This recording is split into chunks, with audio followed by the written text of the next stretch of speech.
आंदोलनाचा आजचा दिवस हा एका अर्थाने ऐतिहासिक दिवस आहे. पण अशा ऐतिहासिक दिवशी जर एवढं मोठं काम भाजपाने केलेलं आहे, तर मुख्यमंत्री फडणवीस आणि दोनही उपमुख्यमंत्री या आंदोलनापासून पळ का काढत आहे आणि ते आज आंदोलनस्थळी का नव्हते, असा प्रश्न प्रत्येकाच्या मनात आहे.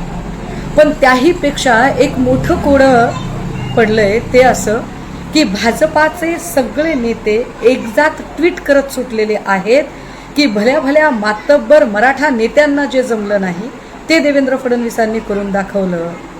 भाजप नेते नेमके कुणाबद्दल बोलत आहेत? वाशीमध्ये आंदोलकांच्या समोर छत्रपती शिवरायांच्या पायाची शपथ घेऊन शब्द न पाळणाऱ्या, ऐन वेळेला निघून जाणाऱ्या एकनाथ शिंदेंबद्दल ते बोलत आहेत की अजित पवारांकडे काही का असेना, पण या निमित्ताने भाजप नेते पवार आणि शिंदे दोघांनाही मोडीत काढत आहेत आणि हिरोईक क्वालिटीचे नेते फक्त देवेंद्र फडणवीस आहेत हे सांगण्यामध्ये ते